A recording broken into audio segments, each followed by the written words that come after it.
And good morning, everyone. It's good to be back with you. I actually had to dry off a little bit this morning before I turned the camera on. Just another night in Oklahoma in the springtime. Wow, we have had torrential rains so much of the night. I think I've got catfish looking for asylum, a dry asylum. uh, anyway, now you see why I'm not a comic. But anyway, my name is Don K. Preston. Welcome back to Morning Musings, and I'm sharing with you some thoughts on the dating of the book of Revelation. I have said repeatedly, and by the way, thanks again for so many private messages, emails, in response to this series. It's very clear that many of you see the significance and the importance of dating the book of Revelation properly, and I do appreciate that. I appreciate those of you who have taken advantage of the special offers on the pricing of the books as well. But the dominant theme of the book of Revelation is martyr vindication. It is in virtually every single chapter, as we have it divided into chapters. Perhaps not every single one, but almost every chapter speaks either directly or indirectly to the topic of martyr vindication. I've been sharing with you that the book of Revelation cites, alludes, and even quotes Old Testament prophecies of martyr vindication that would occur not at the end of time, not at the end of the Christian age, but at the end of Old Covenant Israel's age, when God would bring in the new creation. Well, as a matter of fact, martyr vindication was one of Jesus' favorite terms.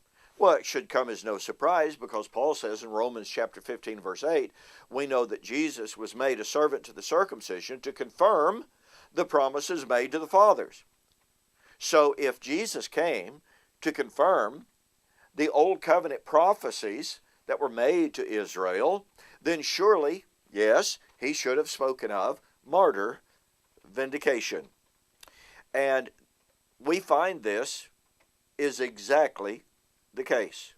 Everywhere we look in Jesus' stories, we see the doctrine of martyr vindication.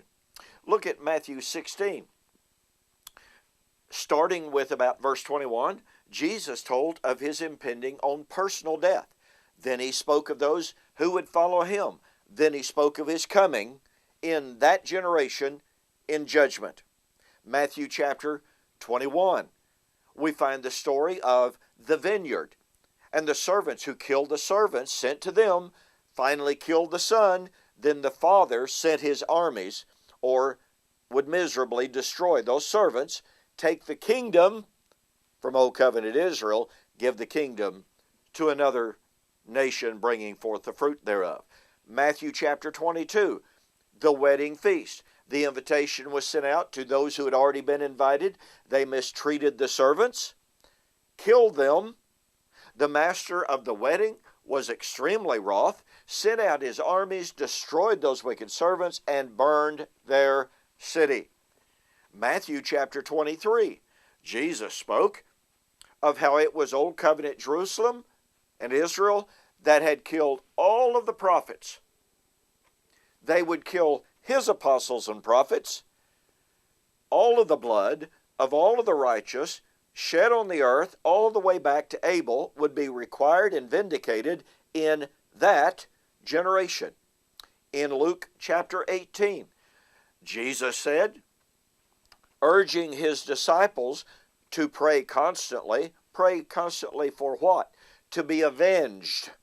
The Greek word that is used is ekdekesis, very significant word, used not exclusively, but very dominantly in the context of martyr vindication. To pray for what? For the vindication of their suffering. And he said, will the Lord not avenge the saints, the martyrs who cry out to him day and night? I tell you, yes, he will avenge them speedily. Now, we could go on. These are not all of the examples from Jesus' ministry in which he spoke of martyr vindication. but you get the idea. Now here's the key. In every story that Jesus told of martyr vindication, that martyr vindication would come at his coming in judgment of Old Covenant Jerusalem. Matthew 16, there are some standing here which shall not taste of death until they see the Son of Man coming in his kingdom. Matthew chapter 21, the Lord will utterly destroy those who killed the Son. Who killed the Son? No questions about that. Matthew chapter 22, who was it that the Lord of the wedding burned their city? Whose city was that? Obviously Jerusalem. When Jesus spoke of all of the blood of all the righteous being vindicated, what did he say? Verily I say unto you, all of these things shall come upon this generation. Luke chapter 18, I tell you, he will avenge them speedily. The Greek term intaki, which never emphasizes rapidity of action over imminence or soonness of action. Wow. Every occurrence of Jesus' promise of martyr vindication is linked with the fall of Jerusalem in AD 70. Now, here's the question for you, okay? Did John speak of a totally, radically different vindication of the martyrs from that which Jesus spoke of? Well, no. Because Revelation is about the vindication of all of the martyrs. It's the vindication of the prophets. And Jesus said it was Jerusalem that had slain all of the prophets. Revelation even alludes directly to many of Jesus' wordings in promising the vindication of the martyrs. And remember, Babylon is where the Lord was slain. Revelation chapter 11, verse 8. It's the city that would be destroyed for killing the Lord and his prophets. Revelation chapter 11. Now, unless one can 100% divorce the martyr vindication doctrine found in Jesus, which is inextricably bound, undeniably related to the first century judgment of Old Covenant Israel, unless you can divorce Jesus' teaching, pardon me,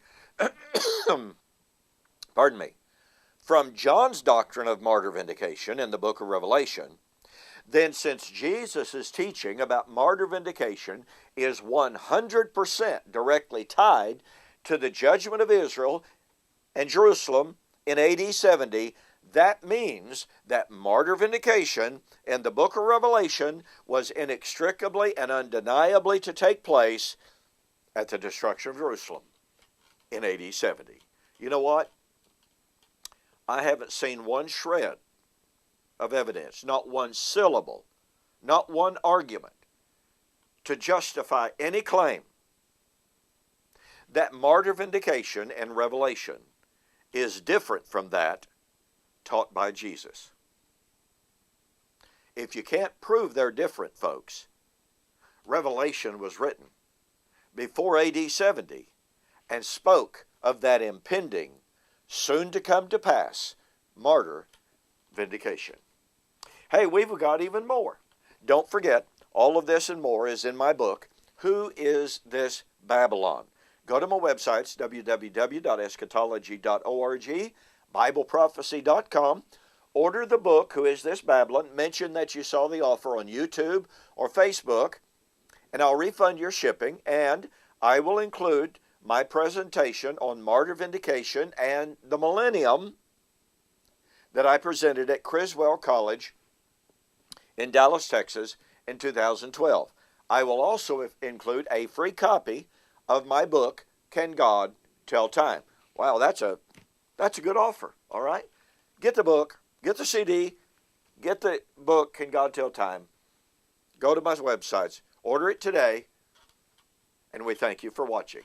We'll see you, Lord willing, on the flip side. You have a fantastic weekend.